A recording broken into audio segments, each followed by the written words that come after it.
안녕하세요. 저는 올해 47살 남자이고 얼마 전 아내와 사별을 했습니다. 지금 되돌아보니 제 인생은 정말 파란만장하고 최악이었던 것 같아요. 그래도 지금은 새 마음가짐으로 훌훌 털어버리고 하늘나라에 있는 아내와 아이를 생각하면서 살려고 노력 중입니다. 저의 인생 이야기를 오늘 한번 풀어볼까 싶어요. 저는 어렸을 때부터 돈도 없고 빚만 잔뜩인 집안에서 장남으로 자랐습니다. 공부도 하고 싶고 대학교도 다니고 싶었지만 저희 집안 형편에서 부모님은 공부는 사치라고 하셨고 졸업을 하자마자 취업을 했죠. 여동생이 하나 있는데 동생만큼은 꼭 대학교를 다니고 하고 싶은 공부를 하게 해주고 싶어서 제가 취업을 결심했던 것 같습니다. 다행히도 제가 취업을 하니 빚을 어느 정도 갚아나가기 시작했고 여동생도 오빠 덕분에 자기가 이렇게 공부를 하고 있다면서 기뻐하더라고요. 제가 희생을 하면 저희 집안이 행복하니까 그걸로도 저는 만족했습니다. 사실 저희 집이 빚이 진 것이 바로 아버지 때문이었는데요. 아버지는 도박을 하러 다니시면서 빚을 졌고 하다 사채까지 쓰셨습니다. 저희 집에 사채업자가 드나들면서 집을 뒤진 적도 많았고 아버지가 저희만 두고 사채업자들을 피해서 도망을 친 적도 많았죠. 그래도 제가 밤낮 없이 일을 해서 사채 빚은 다 갚았지만 은행 빚은 아직 어마무시하게 남아 있었어요. 아버지는 빚을 갚을 생각도 없이 점점 불려나가다가 결국 돌아가셨습니다. 어머니는 진작에 저희를 두고 집을 나가셔서 저와 여동생에게 빚만 잔뜩 떠넘기시고는 하늘나라로 가셨죠. 평생 일해도 못 갚을 빚이었는데 끝까지 피해만 주시는 아버지가 너무 미웠습니다. 장례식장에서 여동생과 저는 둘이서 앞으로 어떻게 사냐고 펑펑 울었네요.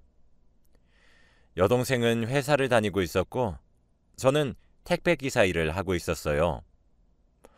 착한 여동생은 저보다 돈을 더 잘 벌었는데 자신의 월급의 50%를 빚 갚는 데 썼습니다.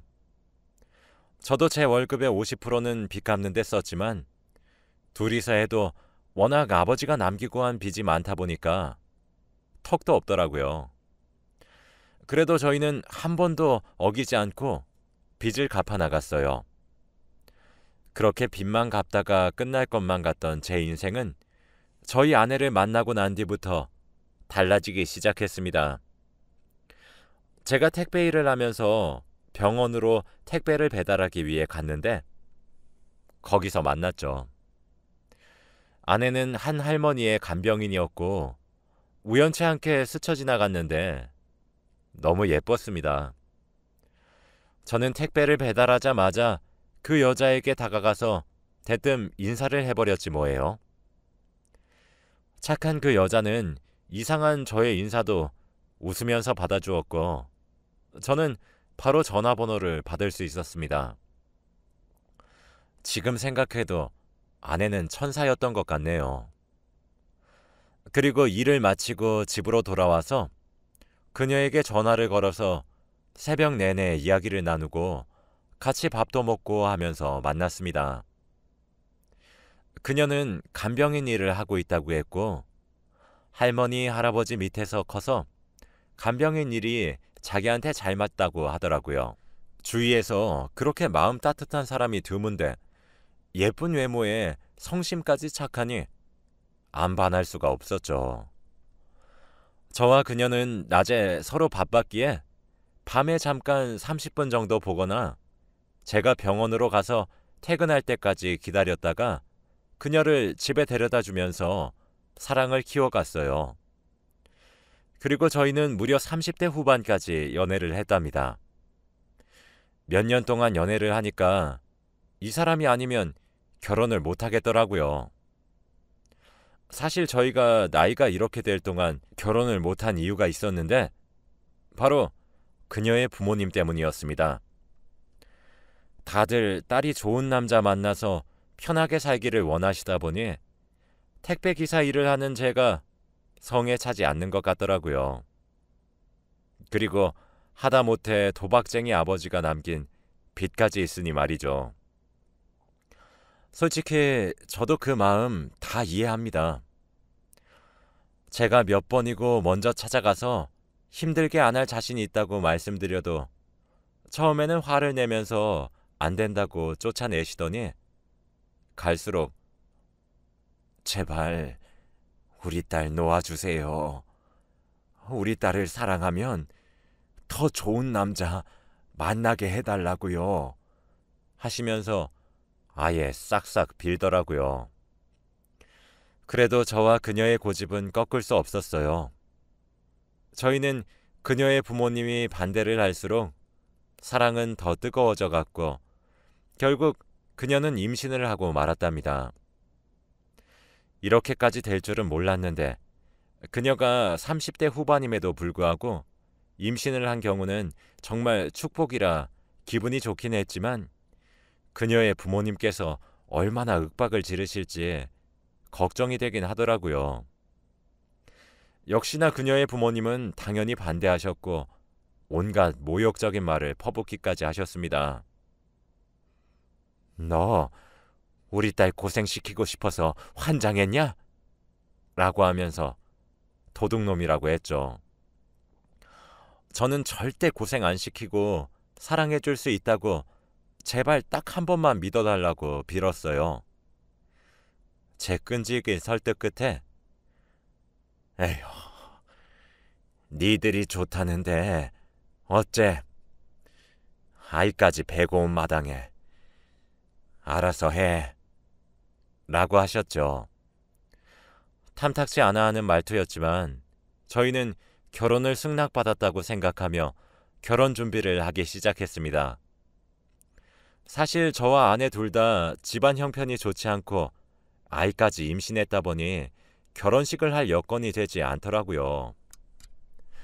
아내의 배는 점점 불러오고 결혼 비용도 너무 들고 힘들었습니다. 그런데 아내가 먼저 저한테 여보, 우리 그냥 결혼식은 아이 낳고 천천히 할까? 나 배도 불러서 웨딩드레스도 안 예쁠 것 같고 돈도 너무 많이 들어 라고 하면서 먼저 저한테 결혼식을 미루자고 하더라고요. 솔직히 여자들은 결혼식 웨딩드레스가 로망일 텐데 그렇게 먼저 말해주는 아내에게 너무 고마웠습니다. 아내와 저는 결혼식 없이 혼인신고를 하고 얼마 지나지 않아 아이를 바로 출산했어요. 아이는 아들이었는데 아주 장군감이었습니다.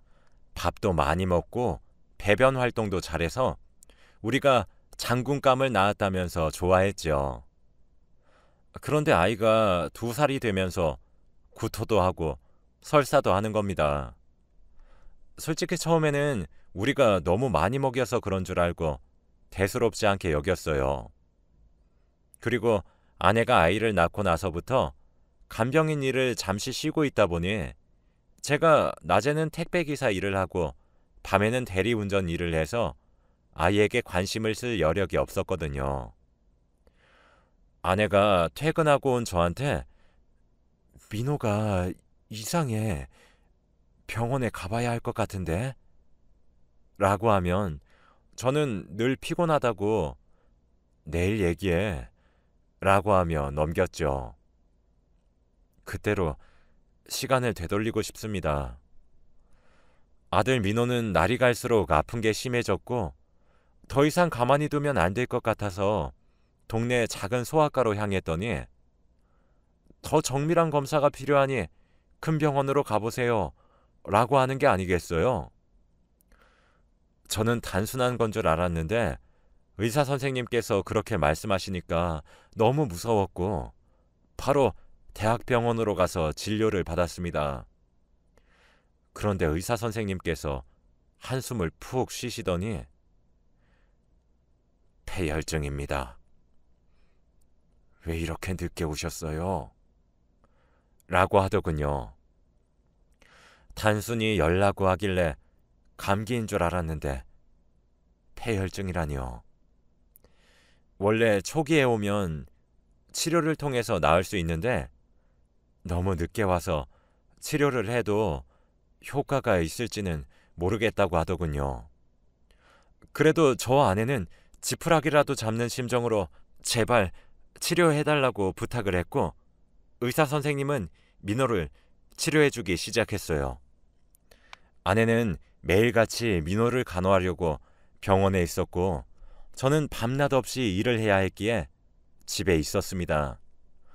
몇 개월 동안 그렇게 살면서 민호의 병원비를 내고 있는데 갑자기 아내가 얼른 병원으로 오라고 하더라고요. 좋지 않은 기운을 느꼈고 눈에 초점이 흐려진 채로 병원에 갔더니 민호는 결국 하늘나라로 갔습니다. 제가 일이 힘들다고 아내의 말을 무시하지 않고 바로 병원에 갔다면 우리 민호는 살았을까라는 생각을 하면서 혼자 자책하고 있는데 갑자기 옆에 있는 아내가 혼자서 중얼거리더라고요. 나 때문에 죽었어. 나 때문에 죽은 거야. 그런 아내를 보니까 집안에 한 사람이라도 정신을 바로잡지 않으면 큰일 날 것 같더라고요. 아내는 그 뒤로 계속 죄책감에 시달리면서 하루 종일 울었고 옆에 있고 싶었지만 민호의 병원비도 산더미처럼 쌓여 있었고 빚도 갚아야 했기에 저는 출근을 할 수밖에 없었어요. 저는 일을 마치고 오면 잠들어 있는 아내의 코 밑에 손을 가져다 대어서 숨을 쉬는지 확인하는 것이 일상이 되었고 아내 옆에서 열심히 괜찮다고 간호를 해주었죠. 그렇게 몇 개월이 지나니 아내는 괜찮아진 것 같았습니다. 다시 예전처럼 밝아졌고 간병인 일도 다시 시작했죠. 그런데 아내는 일을 한 지 얼마 되지 않아서 몸이 쑤시다고 하는 겁니다. 그때도 저는 오랜만에 일을 해서 그런가? 라고 하면서 별 대수롭지 않게 여겼죠.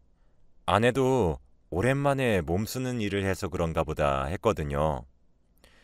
그런데 일을 하는데 대학병원에서 전화가 오더라고요.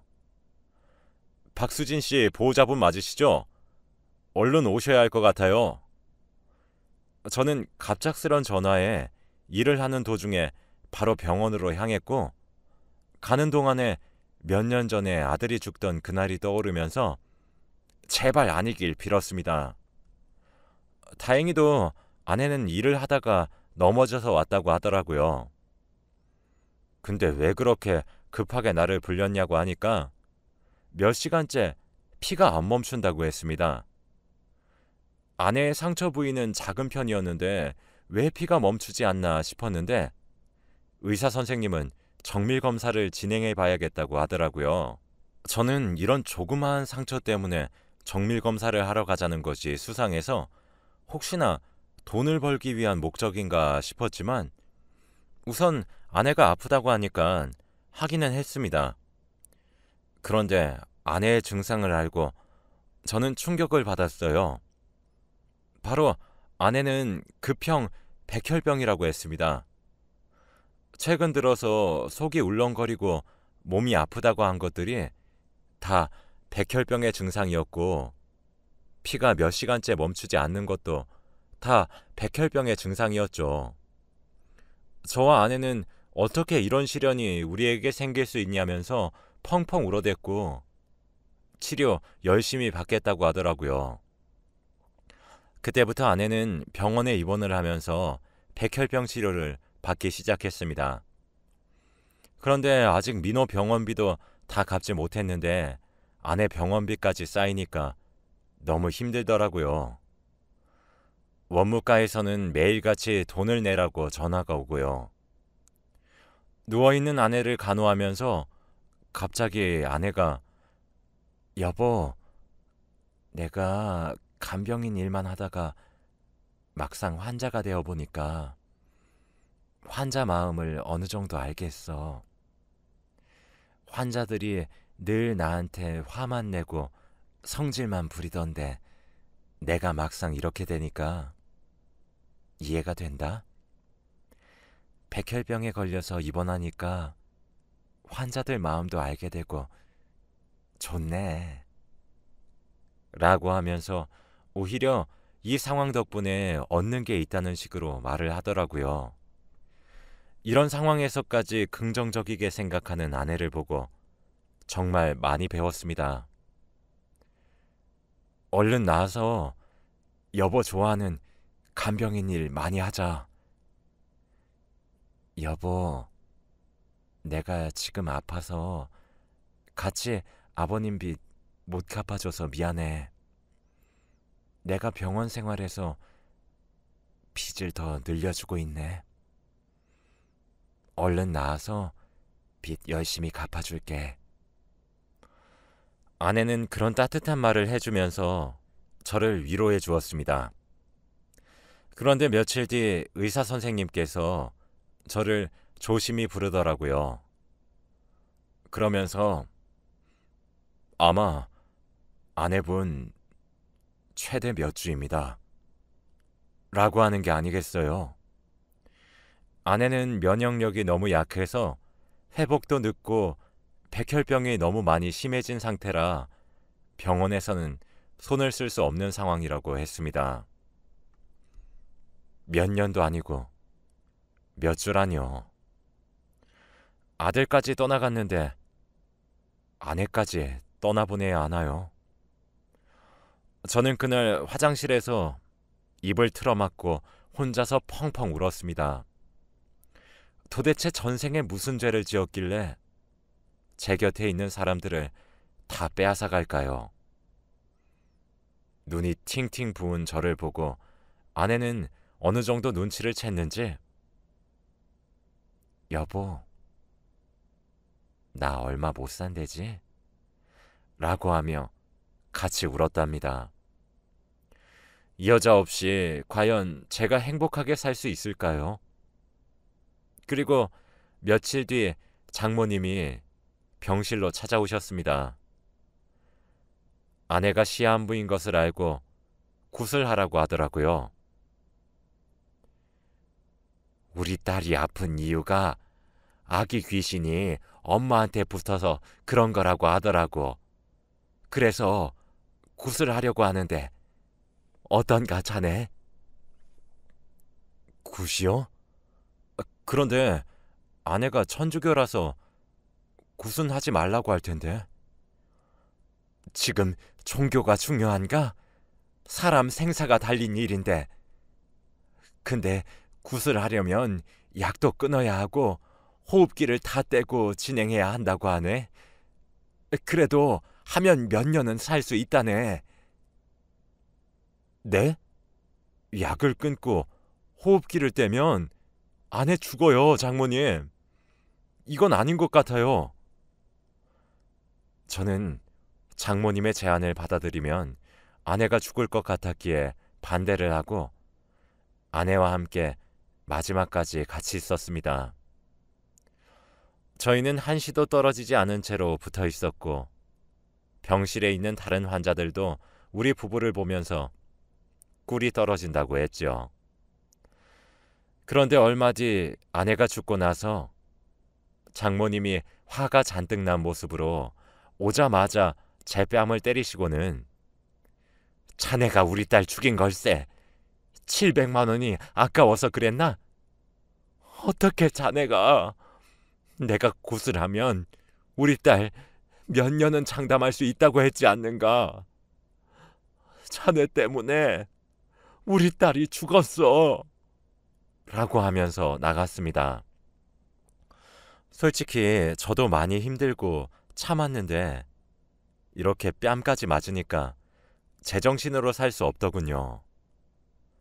아내가 굿은 절대 하지 말라고 해서 안 했고 의사 선생님의 말로는 호흡기 때문에 겨우 버티고 있는 거라고 했는데 어떻게 호흡기를 떼고 굿을 하나요? 그 뒤로 저는 처가와 연을 끊고 삽니다. 텅 빈 집에서 혼자서 살려고 하니까 도저히 못 살겠더라고요. 아직 아내와 아들의 짐도 전혀 치우지 않다 보니 그들의 온기까지 남아 있어요. 아들을 떠나보내고 얼마 지나지 않아 아내까지 죽었는데 어떤 남자가 제정신으로 살 수 있을까요? 하다못해 꿈에서도 아들과 아내가 같이 나오면서 행복하게 웃음을 짓고 있는데 꿈에서 깨면 눈물만 나옵니다. 일도 다 그만둔 지 오래고 빚도 날이 갈수록 많아지는데 이런 현실 속에서 살게 하는 이 세상에서 도망치고 싶더라고요. 하늘나라로 가면 아들과 아내가 저를 기다리고 있을 것만 같아서 하루하루가 괴로웠어요. 매일같이 그리운 아내와 아이 생각이 나서 납골당에 가서 매일같이 울며 보냈습니다. 이런 제 모습을 보고 여동생이 오빠, 이렇게 살고 있는 거 언니가 보면 아주 좋아하겠다. 제발 정신 좀 차려. 라고 하며 저보고 이사를 가라고 하더군요. 이 집에서 민호와 아내의 온기를 느끼고 있으면 더 그리워진다면서 자기 집으로 이사를 오라고 했습니다. 여동생의 성화에 못 이겨 이사를 하기로 결심하고 짐을 챙기고 있었는데 그때 한 상자가 발견됐어요. 아내가 병원에서 쓰던 물건들을 모아둔 박스 속에서 발견됐는데 그때는 너무 큰 상실감에 보지 못했던 것을 이제야 발견했습니다. 그런데 그 상자 속에는 편지 봉투가 수십 개가 있더라고요. 도대체 이게 다 뭔가 싶어서 하나씩 열어서 보는데 바로 아내가 쓴 것이었습니다. 아내는 죽기 전에 아픈 몸을 이끌고 삐뚤삐뚤한 글씨체로 편지를 써내려 갔는데 바로 30년치 제 생일 편지를 써두었더라고요. 제가 처음으로 열어본 편지지는 50살이 된 저에게 쓴 아내의 편지였습니다. 여보, 어느덧 50이 되었네. 작년보다 흰머리는 더 많이 늘었어? 라고 시작하면서 우스꽝스럽고 재미있는 말들을 많이 썼더라고요. 저는 이거 말고도 한두 장을 더 읽었는데 보면서 재밌는 이야기들이 많아서 보는 내내 웃음이 멈추질 않았습니다. 그리고 아내가 죽고 첫 생일인 47살의 편지지가 눈에 보였어요.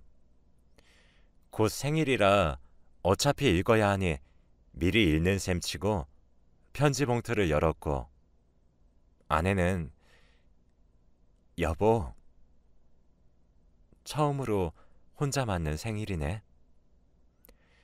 내가 떠났다고 울지 말고 내가 여보 옆에서 살았던 순간을 기억하면서 웃어줘. 나는 지금 우리 아들 민호랑 행복한 곳에서 있다는 걸 잊지 말고.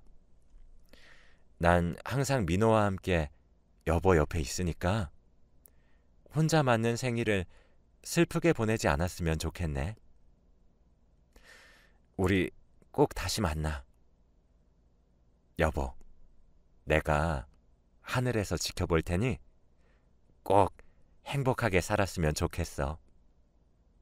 사랑해. 라고 쓰여 있었습니다. 저는 편지를 읽으면서 눈시울이 붉어졌고 편지지에는 눈물이 뚝뚝 떨어지기 시작했죠. 아내의 편지를 읽으니까 아내가 소리내어 읽어주는 것 같았고 제 곁에서 저를 어루만지는 듯한 느낌이 들더라고요. 아내가 남기고 간 이벤트 때문에 매년 생일을 기다리게 되고 편지지를 읽기 위해서 힘들어도 1년, 2년, 3년 쭉 살아가는 것 같아요. 저는 아내가 남기고 간 말처럼 아내와 행복하게 살았던 순간을 생각하면서 살고 있고 일도 다시 시작하면서 여동생과 함께 빚을 갚아나가고 있답니다. 세상의 모든 시련을 다 겪은 것 같은 저도 이렇게 살고 있으니 여러분들도 힘든 일이 있으셔도 포기하지 마시고 이겨내시길 바래요. 저는 얼른 내년 생일에 아내가 쓴 편지를 읽는 날을 기다리면서 하루하루 열심히 살아야겠습니다. 제 이야기는 여기까지이고 들어주셔서 감사합니다.